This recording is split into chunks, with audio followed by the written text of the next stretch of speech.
Well, Archie Clements is a professor at the Faculty of Health Sciences in Curtin University, joins us now live from Perth. Good to have you on the show. We just spoke to our reporters, and I'm sure you're listening in, who were on the ground in Madrid and Rome. So we know how those countries, mind you, some of the worst hit, the hardest hit in the world, are sort of opening up their economies, relaxing their restrictions. How much of a risk are they facing? Over the weekend, I was reading a report from the WHO saying that we saw the world's most advanced healthcare systems being crippled, being overwhelmed, stretched to the limit in just a matter of a couple weeks. What do you think the country should be doing here in terms of reducing the risks as they move into the next phase? Well, I think the starting point is that I understand why countries want to open up their economies. It's the shutdowns have been incredibly damaging to the global economy and particularly the countries that have been worst affected. So I totally understand that, and I also support the notion of proportionality when it comes to epidemic response. It's sort of epidemic 101, that whatever response you put in place needs to be proportionate to the risk and to the health consequences of the pandemic. This is obviously a pandemic that's resulted in a very large number of people becoming seriously ill and dying. So the scale of the pandemic response needs to be proportionately high.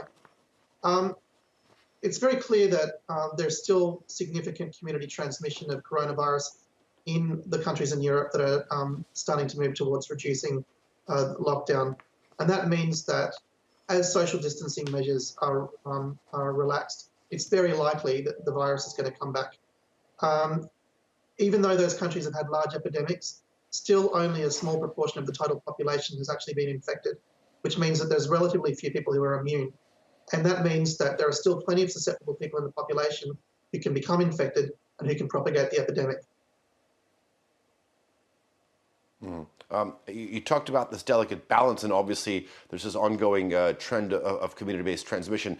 Talk to us about timing. I mean, do you think this could have been pushed back just a little bit? Look, I understand the impatience. I think the decisions do need to be evidence-based. They need to be risk-based.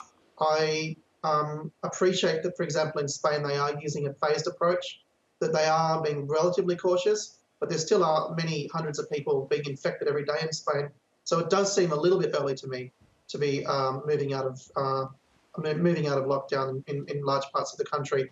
Okay. I think there are political consequences, I guess, of not moving out of lockdown, unfortunately, but I do think they might be moving a little too quickly. Okay, I think it was last week when the WHO said, in terms of this virus becoming endemic, sort of began to gain traction, sort of like HIV in the world that we live today. How do we learn to live with that scenario? Well, it's a very real possibility that we don't get on top of the pandemic, and that as a result of countries moving out of lockdown prematurely, that we end up with the disease becoming one of the long list of diseases that we deal with as health systems on a daily basis. Of course, it would be good to avoid that. If we can develop a vaccine, if we can prolong the public health response, we may be able to avoid this disease becoming pandemic and becoming an annual problem for health systems around the world. But if we don't, that will be the reality. We will have to, people will become infected year in, year out.